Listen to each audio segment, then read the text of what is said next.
Let me first thank you all for coming today on behalf of Joël, Samira, Roland, and George, and each and every participant.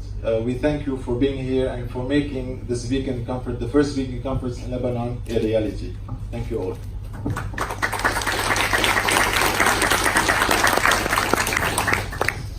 So let me start, first of all, by saying that I wasn't born vegan. I wasn't raised vegan.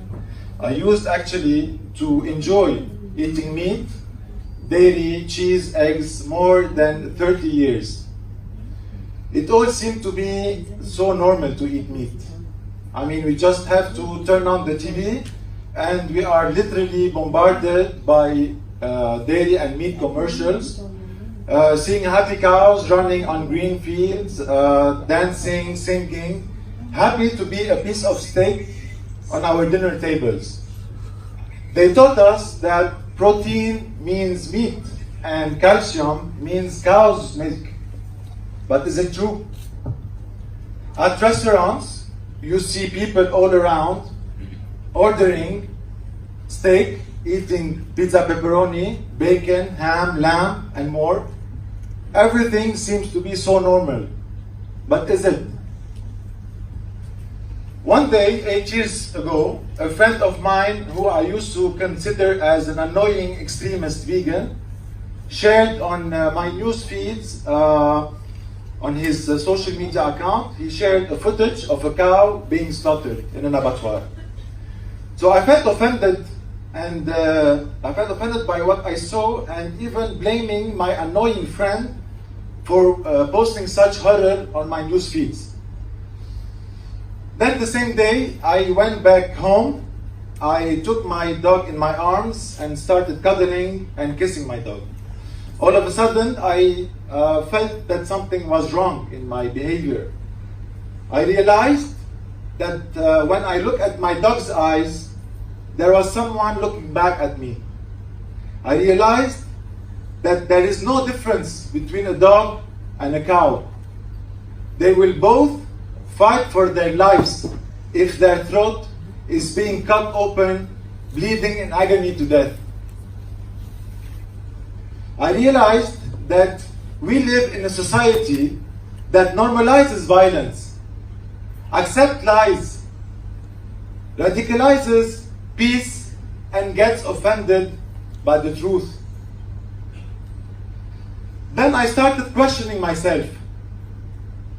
Why are we inflicting such immense suffering and killing to those innocent and vulnerable creatures? Is it because we need meat to thrive and survive and be in good health?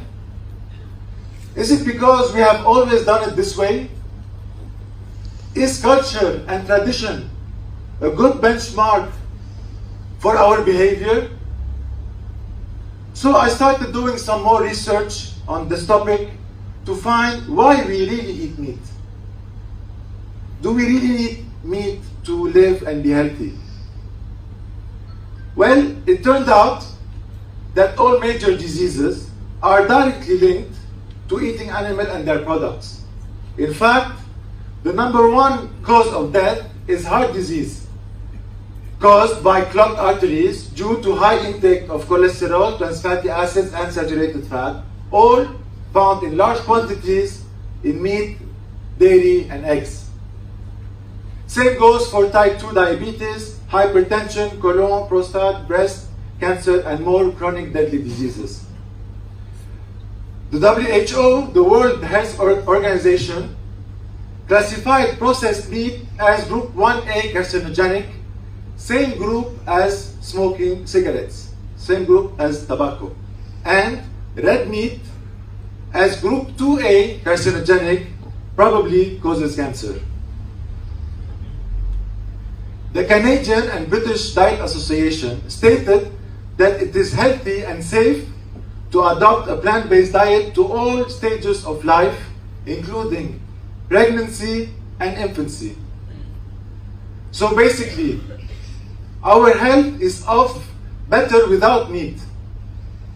So if we don't need meat to thrive and survive, what are we doing it for? What about tradition? Is tradition a justification? As you know, society evolves.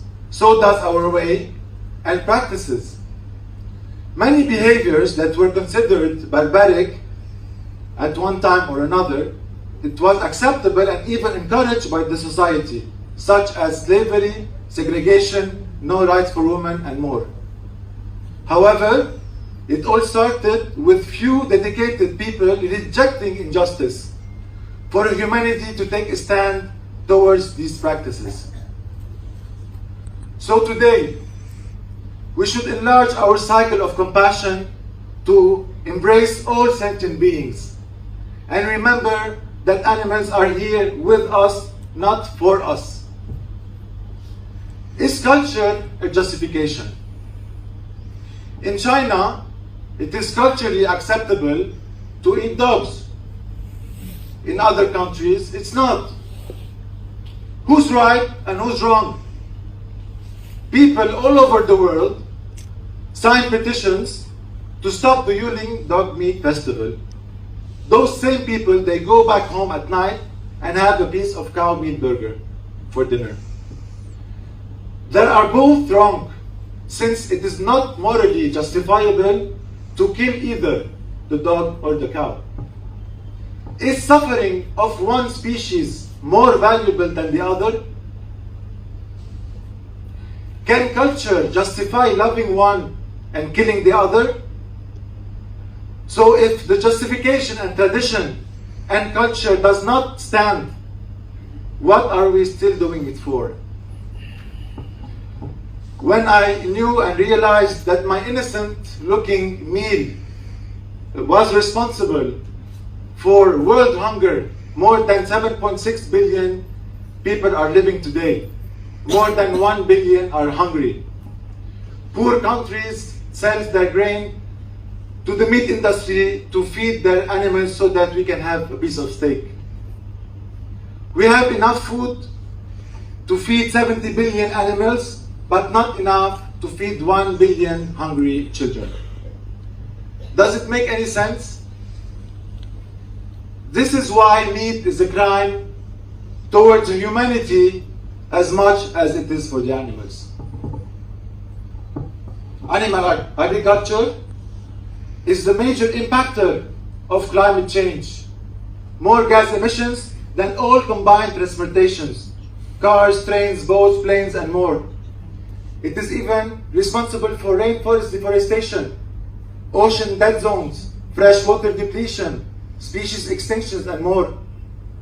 The United Nations stated that to avoid the worst effect of climate change is to adopt a plant-based diet.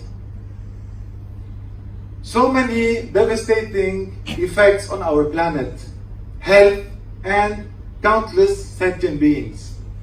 Why are we still consuming meat and dairy? If it's not for survival, if it's not morally justifiable by tradition nor culture, and is responsible for negative impacts on our planet, then again, why are we still doing it? Well, it all comes down to satisfying our taste buds. Question is, are our taste buds more important than life itself? Fortunately today, plant-based alternatives are here and are available for everyone. Same taste, minus the cruelty. Veganism is nothing but choosing peace over violence, choosing respect over oppression, choosing justice over habit, choosing what's right over what's convenient. So why vegan? Because we no longer have one source of information that is controlled by the mainstream media and the meat and dairy industries. Today, the truth and information is out there for everyone to see. We have the moral responsibility to know better and act better. Why vegan? Because having dominion over the weaker is to protect, not to abuse. Why vegan? Because killing an animal for protein and calcium is unnecessary when they are all found in plants. Why vegan? Because if we do not need to kill a sentient being to thrive and survive, then we don't have to. Why vegan? Because we don't need to forcibly impregnate the cow, take her baby away to slaughter for veal and calf skin industry, dry her out, then kill her for cheap meat in order for us to drink her milk. Why vegan? Because choosing what's wrong over what's right can never be right. Why vegan? Because the majority of meat eaters are non-violent people, whereas they contribute to immense suffering in consuming violence unconsciously in minimum of 3 meals per day. Going vegan is aligning our ethics to our actions. Why vegan? That's why. Thank you all for listening.